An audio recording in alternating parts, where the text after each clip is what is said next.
साथ है ना, इस संकल्प में साथ है ना। तो 2024 में माननीय मोदी जी को तीसरी बार प्रधानमंत्री बनाएंगे। जोर से बोलिए, 2024 में प्रधानमंत्री जी को तीसरी बार प्रधानमंत्री बनाएंगे। दिल्ली की 7 लोकसभा जीतेंगे।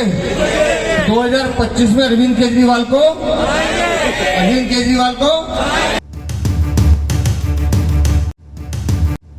खड़खड़े इसके लिए भी ताली बजाएंगे। मेरे कॉलेज के साथी हैं रणजीत जी। जब मैं आया तो इसलिए गले मिला, बहुत दिनों के बाद मिला था। जब मैं कॉलेज में पढ़ता था मेरे सीनियर थे। और यहाँ नगर की पवित्र भूमि पे आप सब पधारे हुए मेरे बड़े बुजुर्ग, माता और बहनों, पूरी दिल्ली में हम जन चेतना सभा कर रहे हैं।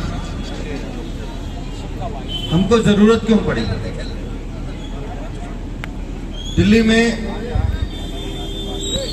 दिल्ली की जनता ने अरविंद केजरीवाल को चुना सरकार चलाने के लिए, सेवा करने के लिए। लेकिन जब उसने आपकी हमारी सबकी जेब काटनी शुरू कर दी, हम लोगों को ठगना शुरू कर दिया, चोरी शुरू कर दी, मक्कारी शुरू कर दी, तो भारतीय जनता पार्टी के हर कार्यकर्ता ने तय किया कि इस मक्कार सरकार को हम उखाड़ के फेंकेंगे। पिछले 1.5 साल से आप लगातार देख रहे हैं, अरविंद केजरीवाल ने दावा किया था कि मैं स्कूल खोलूंगा, कॉलेज खोलूंगा, लेकिन उसने दिल्ली की गली गली में मंदिर, मस्जिद, गुरुद्वारा, स्कूल कुछ नहीं छोड़ा। उसने खोली तो सिर्फ शराब की दुकान खोली। उसका हमने विरोध किया। हमने उस शराब नीति का विरोध किया जिसमें गांव के, शहर के बच्चों को एक पौवे के साथ एक पौवा फ्री देने का काम उसने शुरू किया। हमारे युवाओं को नशे में धकेलने का काम शुरू किया। भारतीय जनता पार्टी के सभी कार्यकर्ताओं ने उसका विरोध किया। उसका परिणाम हुआ कि वो शराब नीति भी वापस हुई और उसका जो उप मुख्यमंत्री, जो शराब घोटाले का सूत्रधार है, वो भी जेल में गया। वो आप सबकी मेहनत का परिणाम है। अगर आप सब लोग आंदोलन नहीं करते तो वो जेल नहीं जाता। एक दूसरा मंत्री पिछले 1 साल से जेल में बंद है। हवाला कांड, वो पैसे उसने आपको और हमारे चोरी किए। और अभी शराब घोटाला चल ही रहा था, एक नया उसने कांड किया। कोविड में जब माननीय प्रधानमंत्री नरेंद्र मोदी पूरे देश की जनता को फ्री में इंजेक्शन दे रहे थे, फ्री में टीका लगा रहे थे, उस समय अरविंद केजरीवाल अपना आलीशान घर बनाने में लगा हुआ था। जिस समय दिल्ली की जनता को ऑक्सीजन चाहिए थी, दिल्ली की जनता को मदद चाहिए थी, उस समय अरविंद केजरीवाल अपना राजमहल बनाने में लगा हुआ था। वो राजमहल में जो भारी सज्जा है वो 45 करोड़ नहीं है, वो 52 करोड़ हो गई। वो भी मैं बताता हूं कैसे हुई। ये तो सिर्फ साज सज्जा के पैसे हैं। उसको बनाने में लगभग 400 करोड़ रुपए लगे। वो किसका पैसा है जी? वो आपका और हमारा पैसा है, हमारे टैक्स का पैसा है जो हम उसको देते हैं। अगर वो 400 करोड़ रुपया उसने अपने मकान पे खर्च नहीं किया होता तो आज जो मेरे किसान भाई अपनी जमीन नहीं बेच सकते, उनके घर में अगर बड़े बुजुर्ग की डेथ हो जाए, उसके बच्चे का नाम नहीं कर सकते, वो जमीन का मुआवजा नहीं मिलता, ट्रैक्टर लेने जाओ तो महंगा मिलता है, बिजली का सरचार्ज जमीन किसान के ऊपर ऐसा लगा दिया, वो सब माफ किया जा सकता था, ट्रैक्टर फ्री में दिया जा सकता था, किसानों को बिजली फ्री दी जा सकती थी। लेकिन इस भाई ने ऐसा किया कि दिल्ली में किसानों की किसानी खत्म कर दी। आज दिल्ली में किसानी को दर्जा नहीं है। अगर वो किसानों को दर्जा मिल जाता तो प्रधानमंत्री जो पूरे साल में एक मुश्त पूरे हिंदुस्तान में किसानों को राशि देते हैं, उनके अकाउंट में डालते हैं, किसान बीमा कार्ड देते हैं, दिल्ली के किसानों को नहीं मिलता। कौन है जी इसका जिम्मेदार? अरविंद केजरीवाल जिम्मेदार। अब बात करें शीश महल की। 45 से 52 कैसे हुए वो भी बताता हूं। 45 करोड़ जो उसने खर्च किया, अभी अमित बता रहा था। माता जी हमारे घर में बाथरूम है ना, कितने का बनता होगा? 40,000, 20,000, 50,000। कोई बहुत अच्छा बना लेगा। बाबूजी कितने का? 1 लाख रुपए का। इसके घर का जो बाथरूम है 15 लाख रुपए लगे उसे बनाने में। और कितने बाथरूम है इसके घर में? 1 नहीं, 2 नहीं, 3 नहीं, 4 नहीं, पूरे के पूरे 15। अब मुझे एक बात समझ में नहीं आती कि एक बाथरूम में जो करना है वो 15 बाथरूम में अलग अलग क्या करें। मेरी समझ से बाहर है। 15 लाख के बाथरूम में चौधरी साहब एसी भी लगा हुआ है, और वो जो पॉट होता है ना, पखाना जिसे बोलते हैं, उसकी कीमत है 4 लाख रुपए।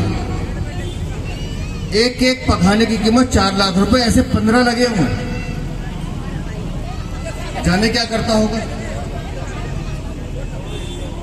हमारे यहाँ बड़े से बड़ा कोई घर बनाए, कोई मंदिर बने, तो बोलते हैं राजस्थान से मकराना का मार्बल बुलाओ, सबसे अच्छा होता है। पर इस भाई ने अपने घर में जो चलने का मार्बल लगवाया है वो वियतनाम से आया है। 6.5 करोड़ रुपए का तो पत्थर है, लगवाई अलग है। जो दीवारें सजवाई हैं, जो उस पर कलाकारी की है, वो 4.5 करोड़ रुपए की है। किसका पैसा है? वो आपका पैसा है। अगर वो पैसा वहां खर्च नहीं होता तो मेरे बुजुर्गों की 3,000 रुपए की पेंशन लग जाती। प्रधानमंत्री जी ने 3,700 करोड़ रुपए दिए इसको कि दिल्ली के बुजुर्गों की पेंशन लागू कर दे, लेकिन वो पैसा पेंशन पे नहीं लगता, वो अखबारों के विज्ञापन पे लगता है, वो टीवी रेडियो की एड पे लगता है। ये आपका पैसा है जो आपकी जेब में आना चाहिए था। लेकिन केजरीवाल ने क्योंकि चोरी कर ली, मक्कारी सीख ली, झूठ बोल लिया और उसको अपना स्वभाव बना लिया कि कैसे मैंने दिल्ली को लूटना है, तो ऐसी भ्रष्टाचारी सरकार को हम दिल्ली में क्यों रहने देंगे। 45 करोड़ के बाद चलिए, मैंने बताया 52 करोड़ के हुए। अभी पिछले हफ्ते कुछ दस्तावेज आए हैं, आपको पता है या नहीं पता, मैं बताता हूँ। उन दस्तावेज में लिखा है, अधिकारी ने लिखा है, ये हमने नहीं लिखा, कि जब हम किचन बना रहे थे तो मैडम सीएम ने हमें निर्देश दिया कि ये वाला मॉड्यूलर किचन लगाइए। अब मैडम सीएम को ने इनकी पत्नी, वो भी अधिकारियों को निर्देश दे रही है कि मुझे 20-30 हजार का मॉड्यूलर किचन नहीं चाहिए, कम से कम 1.5 लाख रुपए का चाहिए। तो वो करते करते 45 करोड़ से 52 करोड़ तक पहुंच गए सुंदर बनाने में। पर्दों का जिक्र आया, मुझे ध्यान है, मेरी माँ जब मैं छोटा था, हमारे घर में पर्दे नहीं होते थे, तो वो अपनी पुरानी धोती टांग देती थी ढकने के लिए कि चलो पर्दे का काम करेगी। वो बहन जी बता रही है, वेदवती जी, हमारी निगम यहाँ से चुनावड़ी विधानसभा का, 200 रुपए का, 500 रुपए का, 1000 रुपए का, 2000 रुपए का, 5000 रुपए का पर्दा हो जाएगा। 8-8 लाख रुपए का एक पर्दा। ऐसा क्या कर्म करते हो जो तुम्हें 8 लाख के पर्दे में छुपाना पड़ता। और ये पर्दों वाली सरकार बेपर्दा हो चुकी है, क्योंकि इन्होंने आप सबकी जेब काटी है, लूटा है आप लोगों को। तो ऐसी जनता, ऐसी सरकार को रहने का हक क्या है। हमने, भारतीय जनता पार्टी ने यह संकल्प लिया है, और संकल्प हमने लिया है आप लोगों के बलबूते पर कि इस दिल्ली की भ्रष्टाचारी सरकार को उखाड़ के फेंकना है। और जब हम कह रहे हैं उखाड़ के फेंकना है, तो आपके आशीर्वाद से, आपके प्यार के, आपसे सहयोग के उखाड़ के फेंकना। और मैं जब ये संकल्प ले रहा हूं तो मुझे हाथ उठा के विश्वास दिलाइए कि हम ये संकल्प में आपके साथ हैं। साथ है ना, इस संकल्प में साथ है ना। तो 2024 में माननीय मोदी जी को तीसरी बार प्रधानमंत्री बनाएंगे। जोर से बोलिए, 2024 में प्रधानमंत्री जी को तीसरी बार प्रधानमंत्री बनाएंगे, दिल्ली की 7 लोकसभा जीतेंगे। 2025 में अरविंद केजरीवाल को, तो ये संकल्प हम सबने लेना है।